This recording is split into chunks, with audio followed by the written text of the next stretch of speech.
آج ایک ایسے مسئلے پر میں لب کشائی کرنا چاہ رہا ہوں جو جتنا اہم اور جتنا ثابت ہے، ملحدین اتنا ہی اس کا انکار کر رہے ہیں۔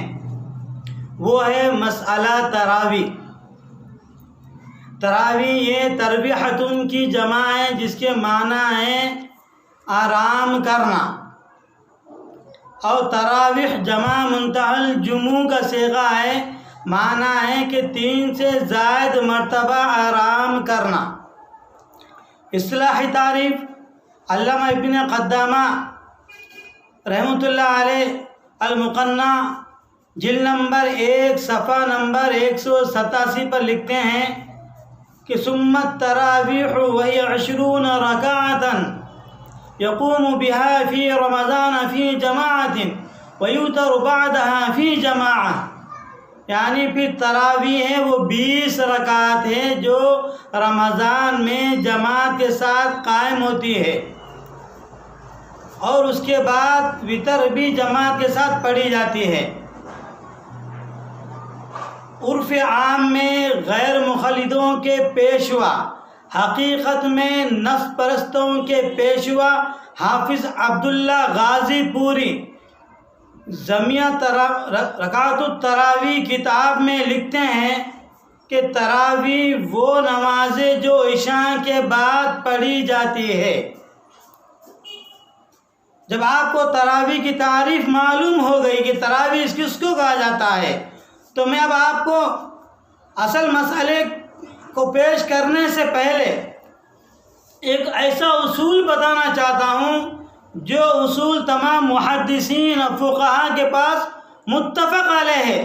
وہ اصول یہ ہے، جب کسی مسئلے کو ثابت کرنے کے لیے دلیل کی ضرورت پیش آتی ہے تو سب سے پہلے قرآن کریم کی آیات صریحہ سے دلیل دی جائے گی۔ اگر ہم کو قرآن کریم میں وہ نہ ملے تو پھر حدیث متواترہ صریحہ سے دلیل دی جائے گی۔ اگر وہاں بھی ہم کو کوئی دلیل نہ ملے تو حدیث مشہورہ صریحہ سے دلیل لی جائے گی۔ اگر وہاں پر بھی ہم کو کوئی دلیل نہ ملے تو پھر قبر واحد صحیح اور صریح سے دلیل لی جائے گی۔ اور وہاں پر بھی ہم کو دلیل نہ ملے تو پھر ایسی حدیث ضعیف سے دلیل لیں گے کہ جس کا ضعف دوسرے طرق سے دور کیا گیا ہو، یا پھر تواتر عمل سے اس کا ضعف دور ہو کر وہ حدیث متواترہ کے مقام پر پہنچ گئی ہو۔ یہ اصول ہے، اور جتنے باطل فرقے ہیں وہ سب احادیث ہی سے دلائل دیتے ہیں، لیکن وہاں پر 420 یہ کرتے ہیں کہ کوئی دلیل دیتے ہیں، حدیث صحیح ہوگی لیکن مسئلے میں صریح نہ ہوگی، اور کوئی باطل فرقہ حدیث پیش کرے گا وہ مسئلے میں صریح ہوگی لیکن سند کے اعتبار سے صحیح نہیں ہوگی، وہ ضعیف ہوگی۔ اور عموماً ملحدین حدیث صحیحہ پیش کرتے ہیں لیکن صریح پیش نہیں کرتے، اور اہل بدعت حدیث صریح پیش کرتے ہیں لیکن سند کے اعتبار سے ضعیف ہوتی ہے۔ یہ ان کی فطرت ہے۔ اور ایک وضاحت یہ بھی کروں، جتنے احادیث بخاری شریف میں ہیں سب کے سب صحیح ہیں یہ ضروری نہیں۔ بخاری میں بہت سے احادیث ایسے بھی جو ضعیف بھی ہیں، اور بہت سے احادیث ایسے جو موضوع بھی ہیں۔ خود امام بخاری نے اپنی کتاب کے اندر موضوعات کا باب باندھا ہے، اور جتنے صحیح احادیث بخاری کے اندر آ جانا یہ بھی ضروری نہیں۔ بہت سے صحیح احادیث ایسے ہیں جو بخاری میں نہیں آ سکے، دوسری کتابوں کے اندر ہے، اور بعض صحیح احادیث ایسی ہیں جو سیاہ ستہ میں بھی نہیں ہیں، دوسری حدیث کتابوں کے اندر ہے۔ تو معلوم ہوا کہ بہت سے صحیح احادیث ایسی ہیں جو بخاری کے اندر نہیں ہیں۔ تو پھر اب میں آپ کو تراویح کے مسئلے کو بتانے کے لیے پہلے ان انجینئروں، ڈاکٹروں اور پروفیسروں کی ان کے سامنے میں گزارش کرنا چاہتا ہوں کہ آؤ بخاری شریف، وہ اصلی بخاری شریف جو دارالعلوم دیوبند کے قائم ہونے سے 1300 سال پہلے لکھی جا چکی ہے، جو صرف عربی کے اندر ہے، جس کے مصنف محمد بن اسماعیل ہیں، غیر مخلدوں کی وہ بخاری نہیں جس کے اندر دارالعلوم دیوبند کا بھی تذکرہ ہے۔ اس کے اندر باب باندھا ہوا ہے کہ دارالعلوم دیوبند میں بھی فجر کی نماز غلط میں ہوتی ہے۔ میں اس بخاری کی بات نہیں کر رہا ہوں، اس بخاری کی بات کر رہا ہوں جو عربی کے اندر ہے۔ اس بخاری کی جلد نمبر 1 صفحہ نمبر 151 کھولیے تو آپ کو ملے گا باب التہجد۔ امام بخاری نے باب التہجد کا باب باندھا ہے، اس کے ذیل میں تقریباً 37 ابواب باندھے ہیں اور اس کے اندر 66 احادیث کو ذکر کیا ہے، جس میں سے 21 ابواب خاص تہجد کے تعلق سے ہیں اور پھر 36 احادیث رات کی تہجد کی نماز کے سلسلے میں بیان کی گئی ہیں۔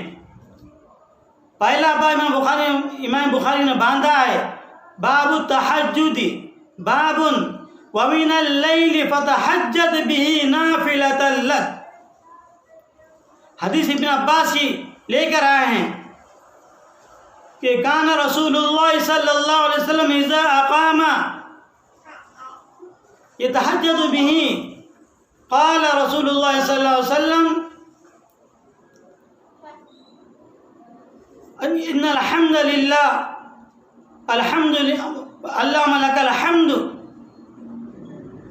قیم السماوات والارض، یعنی نبی کریم صلی اللہ علیہ وسلم جب نماز کے لیے کھڑے ہوتے تہجد کی تو فرماتے تمام تعریفیں اللہ کے لیے ہیں، اور اللہ وہ ہے جو زمین و آسمانوں کو قائم کرنے والا ہے۔ اس سے پتہ چلا اس میں کوئی تعداد رکعت بیان کرنا مقصود نہیں ہے، مقصود ہے کیفیت بیان کرنا۔ پھر دوسرا باب باندھا ہے فضل قیام اللیل، یعنی رات کی نماز کی فضیلت۔ اس میں بھی مقصود کیا ہے؟ کیفیت بیان کرنا، فضیلت بیان کرنا ہے، تعداد رکعت بیان کرنا مقصود نہیں۔ تیسرا باب باندھا ہے کہ باب طول السجود قیام اللیل، یعنی رات کی نمازوں کے سجدوں کی لمبائی کی کیفیت بیان کرنا مقصود ہے، تعداد رکعت بیان کرنا مقصود نہیں۔ چوتھا باب باندھا ہے باب ترک قیام اللیل، اس میں بھی کیفیت بیان کرنا مقصود ہے، تعداد رکعت مقصود نہیں۔ پانچواں باب باندھا ہے باب تحریض النبی صلی اللہ علیہ وسلم علی قیام اللیل، یعنی لوگوں کو رات کی نماز کے بارے میں ابھارنا، اس میں بھی فضیلت بیان کی گئی ہے، تعداد رکعت مقصود نہیں۔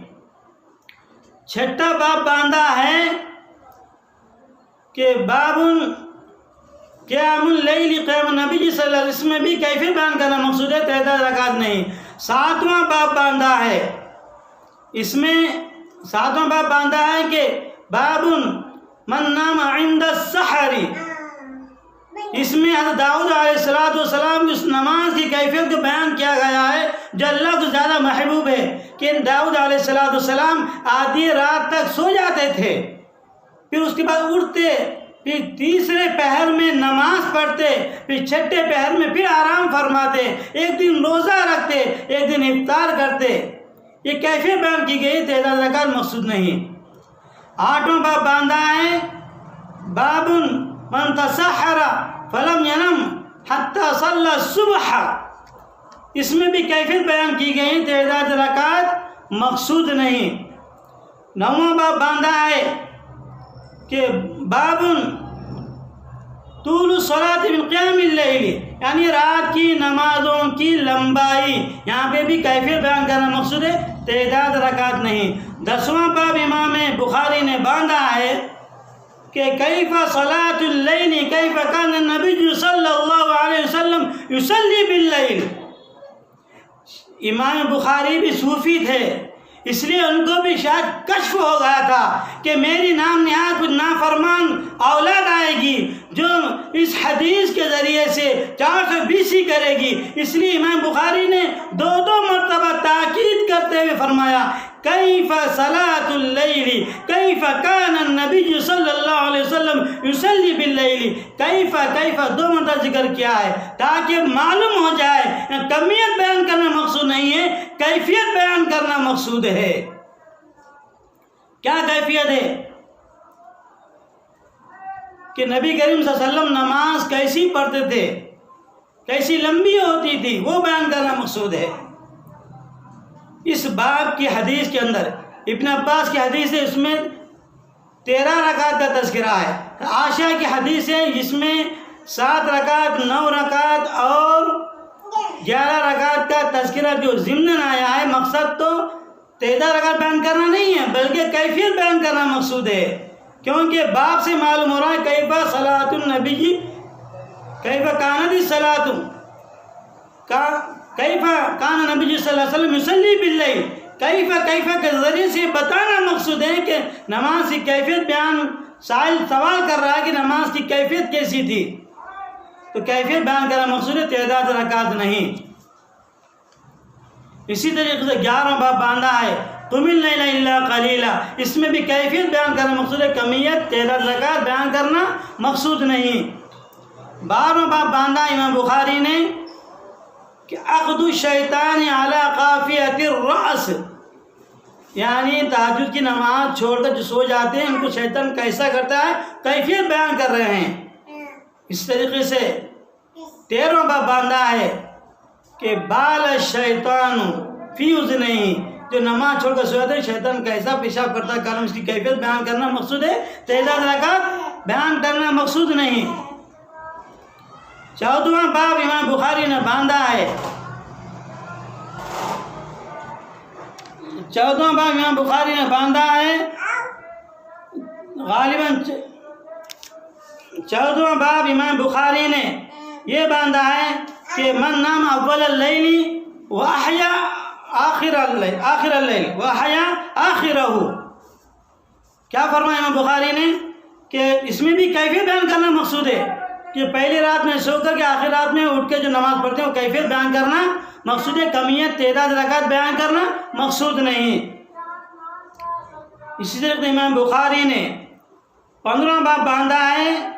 15واں باب یہ باندھا ہے قیام النبی صلی اللہ علیہ وسلم باللیل فی رمضان وغیرہ. اس باب میں حضرت ابو سلمہ بن عبد الرحمن رضی اللہ تعالی عنہ جو حضرت عائشہ کے بھانجے ہیں، وہ ان کے الفاظ ہے کہ کیف کانت الصلاۃ رسول اللہ صلی اللہ علیہ وسلم. کیف سے معلوم ہوتا ہے کیفیت پوچھ رہے ہیں. حضرت عائشہ رضی اللہ تعالیٰ عنہ کے الفاظ ہیں ان حسنہن و طولہن. اس سے معلوم ہو رہا ہے کہ آپ کیفیت بیان کر رہے ہیں، کمیت تعداد رکعت بیان کرنا مقصود نہیں ہے. ابھی اتفاقاً جس حدیث میں جو 11 رکعتاً ذکر ہوا ہے اس کی بھی کیفیت عائشہ رضی اللہ تعالیٰ عنہ نے یہ بیان کیا ہے یا رسول اللہ اتنام قبل ان توترا. یا رسول اللہ آپ سو کر اٹھ کے نماز پڑھتے ہیں، یعنی اس نماز کیفیت بیان کر رہے ہیں کہ نبی کریم صلی اللہ علیہ وسلم سو کر اٹھ کر نماز پڑھا کرتے تھے. اسی طریقے سے امام بخاری نے 17واں 18واں 19واں یعنی 21 باب تک ایسی فضیلتیں کیفیتیں بیان کر رہے ہیں، تعداد رکعت کسی میں بھی بیان کرنا مقصود نہیں ہے. اور امام بخاری نے تمام احادیث کو تہجد کے باب میں ذکر کیا ہے. جو تہجد کی نماز ہجرت سے پہلے مکی زندگی کے ابتدائی دور میں جبکہ یا ایھا المزمل قم اللیل الا قلیلا نازل ہوئی، اس وقت یہ نماز مشروع ہوئی ہے. اسی وقت نبی علیہ الصلوۃ والسلام یہ نماز پڑھا کرتے تھے. تب پھر آپ اپنے دل پر ہاتھ رکھ کر ٹھنڈے دماغ سے ذرا سوچئے، فاعتبروا یا اولی الالباب کے مصداق بن کر غور فرمائیے ان احادیث کا تعلق تراویح سے کیسے ہو سکتا ہے، جبکہ تراویح کی نماز نبی علیہ السلام ہجرت کے بعد مدینہ منورہ میں اپنی حیات مبارکہ کے آخری ایام میں آپ نے نماز پڑھائی تھی 3 دن، اور تیسرے دن تیسرے پہر تک پڑھائی تھی، اور اس میں بھی تعداد رکعت کا تذکرہ نہیں ہے، لیکن اتنا طے ہے کہ یہ نماز نبی علیہ السلام نے مدینہ منورہ میں اپنے حیات مبارکہ کے آخری ایام میں پڑھائی تھی۔ اور امام بخاری نے اس حدیث کا باب بھی باندھا ہے، باب فضل من قام رمضان، یعنی رمضان میں قائم کی جانے والی نماز ہے۔ امام بخاری کا یہ طریقہ ہے، امام بخاری جو باب باندھتے ہیں اس باب میں پہلے ان احادیث کو ذکر کرتے ہیں جو احادیث باب سے 100% تعلق رکھتی ہیں، پھر باب کے آخر میں ان احادیث کو بھی ذکر کرتے ہیں جس کا تعلق اس باب سے تو نہیں ہوتا لیکن جزئی طور پر کچھ تعلق ہوتا ہے، اس لیے امام بخاری ان احادیث کو ذکر کر دیتے ہیں۔ جیسا کہ اس باب میں امام بخاری نے عشاء کی حدیث 11 رکعت والی حدیث کو ذکر کیا ہے۔ غالباً امام بخاری کا یہ منشا ہے کہ جو تراویح کی نماز نبی علیہ السلام نے 3 دن پڑھائی تھی اور تیسرے دن تیسرے پہر تک پڑھائی تھی، تو کسی قاری کو یہ شبہ نہ ہو جائے کہ نبی علیہ السلام نے تیسری رات تیسرے پہر تک جب یہ نماز پڑھائی تو کہیں تہجد کی چھٹی تو نہ ہوئی۔ تو امام بخاری یہ بتا رہے ہیں کہ تراویح کی اس نماز کی وجہ سے تہجد کی نماز نبی علیہ السلام نے نہیں چھوڑی تھی، چھٹی نہیں ہوئی تھی۔ اس کی تصدیق حضرت عمر رضی اللہ عنہ کے اس قول سے بھی ہوتی ہے کہ التی تنامون عنہا افضل من التی تقومون، یعنی ایک نماز ایسی اس سے افضل ہے جو تم پڑھ رہے ہو، جس سے تم غفلت کر رہے ہو، وہ نماز اس سے افضل ہے، وہ ہے آخری رات کی نماز تہجد۔ اب انجینئروں، ڈاکٹروں، پروفیسروں کو میرا چیلنج ہے، اگر تم میں ہمت ہے تو آؤ، صرف نیٹ پہ بیٹھ کر یوٹیوب میں بیٹھ کر واویلا مچانے سے کام نہیں چلے گا۔ ہمت ہے تو آؤ یا ہم کو اپنے پاس بلاؤ، تم کو قیامت کی صبح تک مہلت ہے۔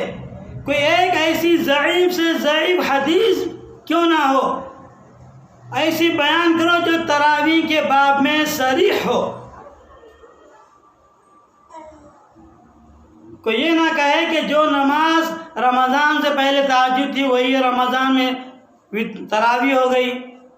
یہ کوئی ریل گاڑی کا انجن نہیں ہے، یہ ایک مقام سے دوسرے مقام تک ایکسپریس رہے، وہاں پہ جا کر لوکل بن جائے، جیسا کہ ہمارے یہاں پر ہوتا ہے ایک کھنڈوا ایکسپریس ہے جو نظام آباد سے منماڑ تک ایکسپریس رہتا ہے، پھر منماڑ سے اجمیر تک لوکل بن جاتی ہے۔ یہ کوئی خرگوش کی کہانی نہیں ہے کہ 6 مہینے نر رہے 6 مہینے مادہ رہے اس کا حیض بھی آنے لگ جائے۔ اس لیے اے ڈاکٹروں، انجینئروں، اے پروفیسروں، تمہاری 420 دین کے معاملے میں برداشت نہیں کی جائے گی۔ جو میں بار بار کہہ رہا ہوں کہ مسئلہ ثابت کرنے کے لیے حدیث کا صحیح ہونا بھی ہے، صحیح سے زیادہ صریح ہونا ضروری ہے۔ صریح نہ ہو تو مسئلہ ہی آپ دلیل پیش نہیں کر سکتے، مسئلہ بنتا ہی نہیں۔ مثال کے طور پر آپ کو فروٹ کا میٹھا بنانا ہے، تمام میٹیریل موجود ہے، صرف شکر نہیں ہے، مارکیٹ میں ڈپلیکیٹ شکر مل رہی ہے۔ اب کوئی احمق یہ کہے کہ بھائی شکر تو ڈپلیکیٹ ہے، اوریجنل نہیں ہے، یہ مرچی میں نے اوریجنل لایا ہے، بڑی کمپنی، اس کو ڈال دو، کیا فروٹ کا میٹھا بنے گا؟ نہیں بنے گا۔ فروٹ کے میٹھے بنانے کے لیے شکر ہی چاہیے، اگر چاہیے اوریجنل نہ ہو تو ڈپلیکیٹ سے کام چل جائے گا۔ اسی طریقے سے اگر کوئی حدیث بخاری میں نہ ملے تو پھر دوسری کتب میں دیکھا جائے گا، وہاں حدیث مل جائے جو صریح ہو مسئلے کے اندر تو پھر اس کو دلیل بنایا جائے گا۔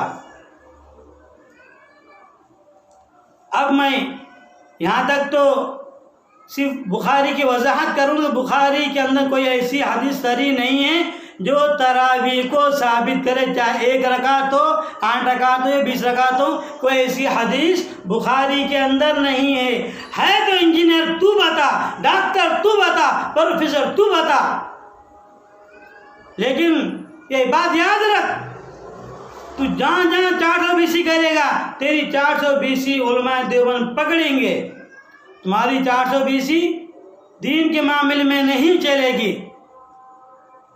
اب تراویح کا ثبوت کیا ہے اس کو میں انشاءاللہ آپ کو اگلے ویڈیو میں اس کی پوری تفصیل بتاؤں گا۔ اللہ پاک سے دعا ہے کہ اللہ تعالی ہم کو صحیح سمجھ عمل کرنے کی توفیق عطا فرمائے۔